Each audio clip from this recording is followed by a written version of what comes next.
Birleşmiş Milletler Genel Sekreterinin ve e, Dünya Sağlık Örgütü direktörünün e, bu konuda demeçleri var. İnfodeminin bizatihi özellikle COVID sürecinde COVID'den daha tehlikeli olduğu, daha ölümcül olduğu, daha zararlı olduğu, bizatihi mikrobun, virüsün kendisi kadar infodeminin de zarar verdiği, bireylere zarar verdiği. Bu zararlar ne tür zararlar? Bir kere yanlış bilgi sizi yanlış çözümlere ulaştırıyor. Eğer hastalığın tedavisine dönük size yanlış bilgiler veriyorlarsa o yanlış bilgileri siz uygulamaya kalktığınız zaman bu sefer hastalığın tedavisiyle ilgili değil, tam tersine belki yılma sürecinin ağırlaşmasıyla ilgili bir durumla karşı karşıya kalıyorsunuz. Bu da ölümcül sonuçlara doğurabiliyor. Hakikaten özellikle COVID sürecinde infodemi bizatihi virüs kadar tehlikeli ve zararlı, insan hayatını olumsuz etkileyecek bir süreç. UNESCO'nun infodemi ile ilgili çalışmaları aslında COVID sürecinden önceye dayanıyor. UNESCO'nun bilgi ve iletişim sektörünün iki programı var. Bir İFAP diye ifade ettiğimiz Herkes için İletişim programı, Information for All program. Birisi de IPDC programı, İletişimin Geliştirilmesi Uluslararası programı. Özellikle herkes için iletişim dediğimiz zaman iletişim araçlarının, kitle iletişim araçlarının tüm dünyaya yayılması, herkesin iletişimden istifade edebilmesinin sağlanması. Bu çerçevede özellikle internet erişiminin yaygınlaştırılması perspektifinde konu ele alınıyor ve bununla ilgili hükümetlere çağrılar yapılıyor. IPDC programında ise daha çok eğitsel amaçlı çalışmalar yapılıyor. Gazetecilerin eğitimine ağırlık veriliyor. 2018 yılında UNESCO gazetecilerinin eğitim programı çerçevesinde infodemiyi gündemine almış ve o çerçevede bir eğitim programı başlatmış. Ama ardından biz geçen yılla birlikte COVID süreciyle tanıştığımız zaman infodemi hızlı bir şekilde gündemimize girdi. Bu kez UNESCO infodemiyi dizinfodemi diye münhasıran COVID süreciyle bağlantılı, COVID sürecini özel olarak gündemine alan bir perspektifte değerlendirmeye çalıştı. Bu çerçevede Giulia Pozzetti ve Kalina Boncheva tarafından 2 aşamalı bir rapor hazırlandı, bir eğitim programı hazırlandı. Bu eğitim programında infodemi, dizonfodemi olarak ifade ediliyor artık.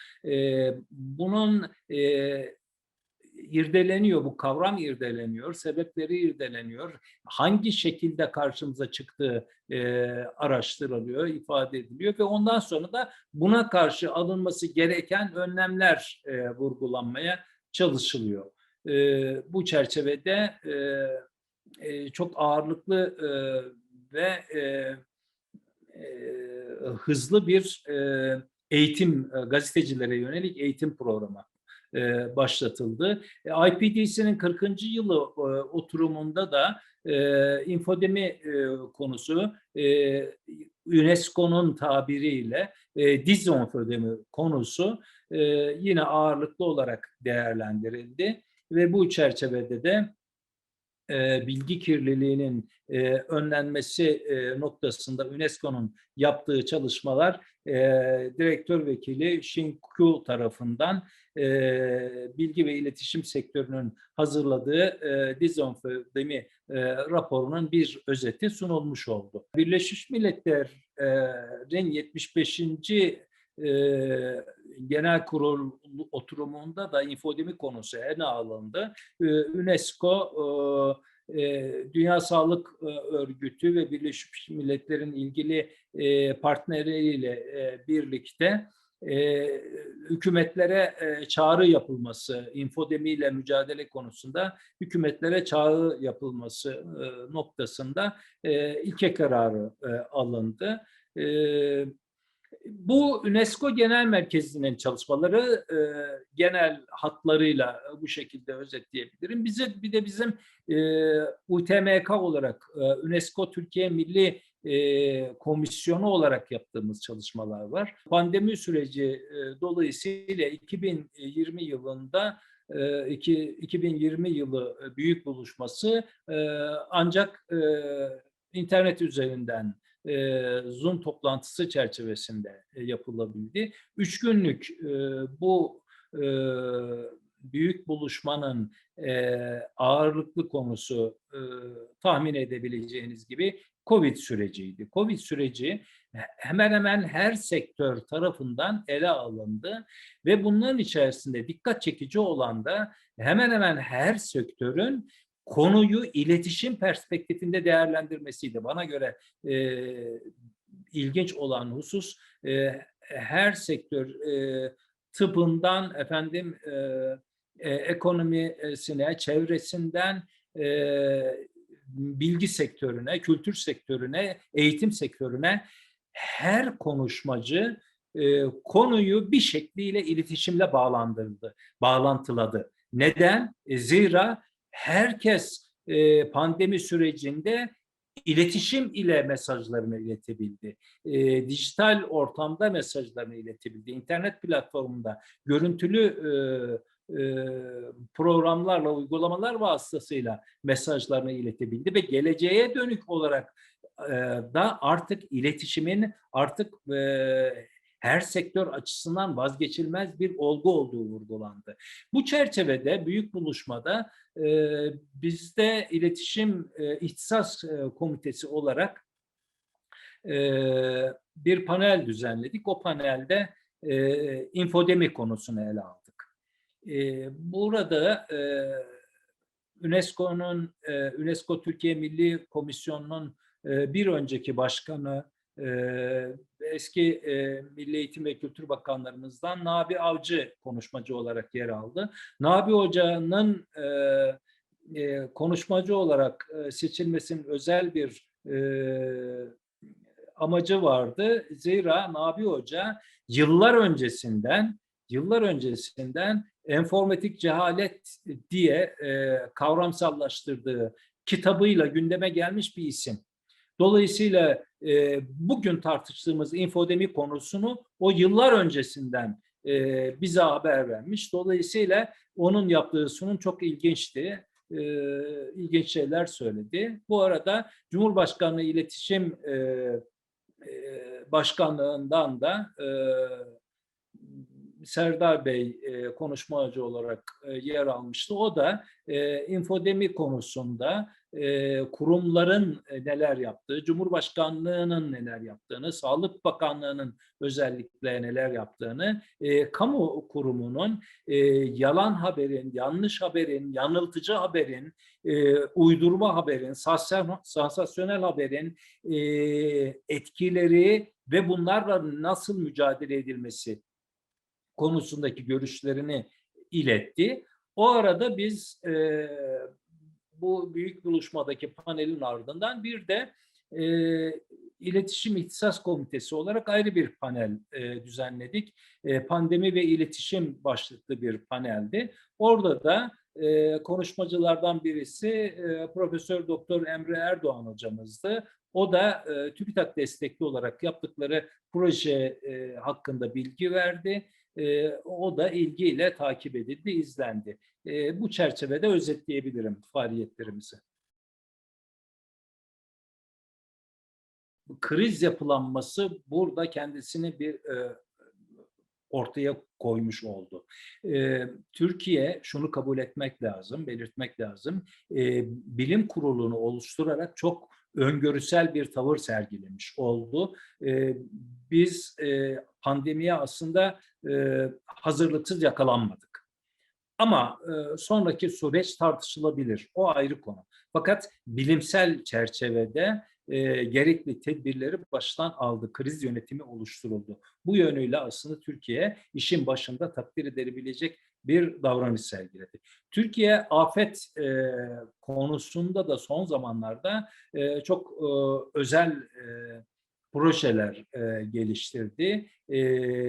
AFAD'ı kurarak kriz dönemlerinde neler yapılması gerektiği konusunu gündemine aldı. Eskiden beri aslında Türkiye'de bir e, Allah göstermesin savaş haliyle ilgili tatbikatlar yapılır. Bir de doğal afetlerle ilgili depremdi, sel felaketiydi veya işte salgın hastalıktı ya da ekonomik krizdi. Bu tarz öngörülemeyen afetler karşısında nasıl bir kriz yönetimi yapılacağı konusu daha önceden hazırlanmıştır ve kriz anında bu hazırlıklar hemen gündeme sokulabilir. Bütün kurumlar kendilerini kriz dönemine göre hazırlanmış planlara adapte eder. Bu çerçevede geçmiş tecrübeler şunu göstermiştir ki özellikle deprem sırasında infodemi aynı COVID sürecinde olduğu gibi bizim en önemli tartıştığımız konulardan biri. Yanlış haber, yalan haber, uydurma haber.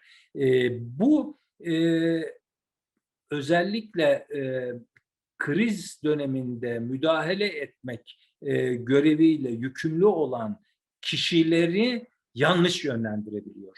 Siz diyelim deprem anında depremin yeriyle ilgili, merkeziyle ilgili yanlış bilgi verdiğiniz zaman veya boyutuyla ilgili yanlış verdiğiniz zaman onunla ilgili olarak alınacak önlemleri de yanlış yapmış olursunuz veya yapılmasına zemin hazırlamış olursunuz. O bakımdan burada doğru bilgi çok önemli.